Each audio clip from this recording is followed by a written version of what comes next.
تاسو خو نو د پرسید چې در وته پورې جنتی وځو د غیوی د خپل پدې چر پور نشو کوز درخونګي کې درنې شمولیتي جلسې ته د وینا په وخت د پاکستان پیپلز پارټي لویر ملکن ډیویژن صدر بخبیدار خان او نور مشرانو ویلي دي چې پیپلز پارټي د منافقت نه پاک ترقی پسندي سیاست کوي او ملک او قام د ترقۍ لپاره د دې پارټي د مشرانو قرباني او شهادت لکه د نور کار دي. شمولیتي جلسه کې د خونګي درنې کورنۍ ملک اعظم خان، ملک آفاق خان او ملک محمد نواز خان سره د خاندان غړو او ملګرو د جماعت اسلامي او پاکستان تحریک انصاف نه پیپل پارټي کې د شمولیت اعلان وکړو. بخبیدار خان، پخوانی وزیر مظفر سید، ملک عظمت خان، علمزی ویډیوکیټ په شمول ګڼ شمېر مشرانو ورته ټوپۍ په سر، موپلر په غاړه او چوغه ور واغوسته.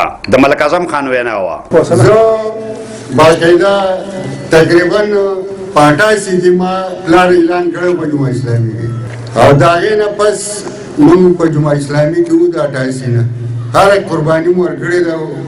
ښه په غیرت ورسره ولاړو، منډه ترړه مو کړې ده، خدمت هم ونه کړی ده. نن زه د هغه نه تقریبا 14 کاله رفاقت نه بعد په پیپل پارټۍ کې د شمولیت اعلان کوم.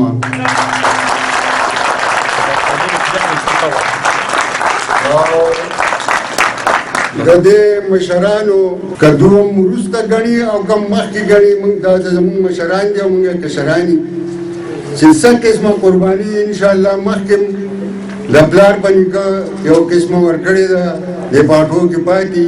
د نن نه پس انشاءالله د پیپل پارټۍ کې هر قسمه څه خدمت دي او په ما سره اچوي انشاءالله د هغې لپاره به زه مخ لاړم او د هغو به ملګرتیا کوم.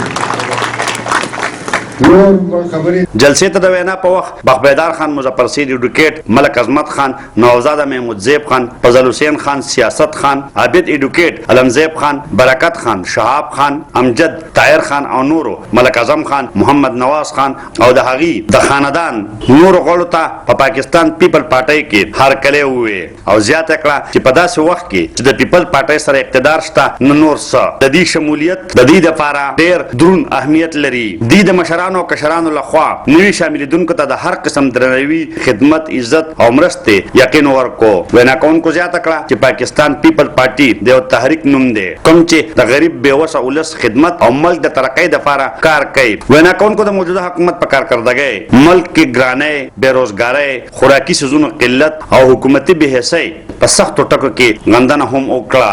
د بخبیدار خان او مظفر سید وینا وه: پاکستان پیپلز پارټي انشاءالله یو تاریخ لري، یو شاته پس منظر لري او چې کله خبره شروع شي د یوه سیاسي پارټي په دې ملک کې نشته چې د هغې لیډرشپ قرباني ورکړي. صرف پاکستان پیپلز پارټي ده.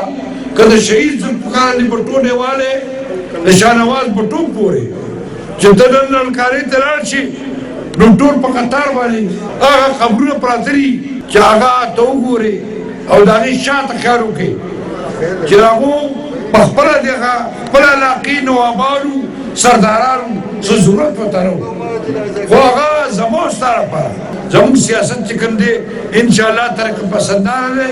موږ د چا په شان منافقین نه یو. لکه بلوچ سراج صاحب په ملتان کې خبره کړې ده وایي چې جماعت اسلامي له ووټ ورکوي نو جنتي وایي.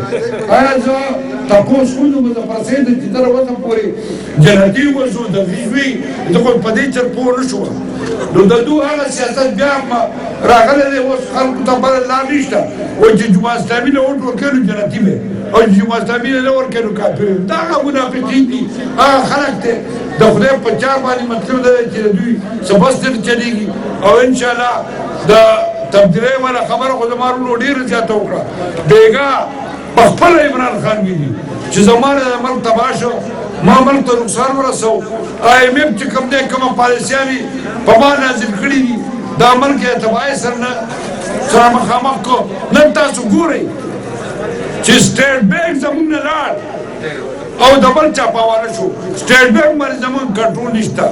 زموږ د ډیفنس بجټ چې کوم دی، زموږ د ډیفنس اکاونټ چې کوم دی هغه به د IMF په لاس کې. نو تاسو سوچ کوئ چې زموږ یو ایټمي پلانټ موږ ته پاتې دی چې د هغې قبضې نه راغستې او کوشش شروع دی چې هغه واخلي. لهذا زما ټول ورونو ته درخواست دی چې کم از کم ټول پوهان خلک ناست دی او دې الیکشن کې به انشاءالله مونږه د تبدیلۍ خاوندانو ته او د اسلام په جامه کې چې کوم منافقین راوتي دي دې ته به انشاءالله په دې علاقه کې ډېر کوډه او شکست وکړو. ډېر ستاسو اتفاق پکار دی، ستاسو خلوص پکار دی، ستاسو خدمات دي. کاغه ما کړی دي، کاغه حسن خان کړی دي، نوزاد محمود زیب خان کړی دي، کتا سو په ډسټریکټ ګورنمنت کې کړی دي، کتا سو د کونسلر او د ناظم کړی دي، د شانه پټ مې دي. تاسو د قوم حقيقي ترجمانان دي. ان شاء الله دا ترجمانی به تاسو کوئ. زه د زړه د اخلاص په دې موقع بخبیدار خان ته، نجم الدین خان ته او زموږ نوزاد محمود زیب خان زموږ قائدین دي، زه هم ته دا ډاډګیرنه ورکوم چې ان شاء الله په دې مرحله کې چې دا روانه مرحله د بلدیاتو روانه ده، کله د جنرال روانه ده، نو ان شاء الله په دې کې ستاسو نور راحتونکي دي. تاسو به ان شاء الله کامیابي مومئ. د قوم په تاسو اعتماد هم دی.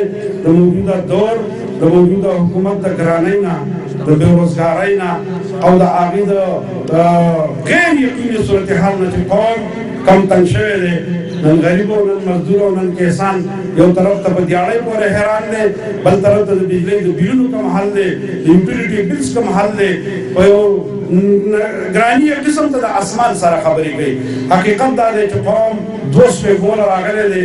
قوم دا حقیقت دا دی چې قوم دا د خپل ګرانۍ او د بېوسۍ دا بړاس دا به انشاءالله دا به ستاسو په زولۍ کې اچوي. پاکستان پیپل پارټي حقیقي جمهوري پارټي ده او زما یقین دا دی چې انشاءالله تاسو به د قوم خدمت کوئ. تاسو به د دې پنډال کې ناست ټولو ځوانانو او مشرانو ته وایم چې دا جمهوري پارټي ده، دا ستاسو پارټي ده، دا ستاسو انشاءالله العزیز چې ستاسو دا جذبه ستاسو دا مینه ستاسو دا ورورولي ستاسو دا محبتي ستاسو یو بل ته دا اهمیتي، نو دا زما یقین دی انشاءالله چې دا سبا انور چې راخیږي دا انور به ستاسو انوري انشاءالله.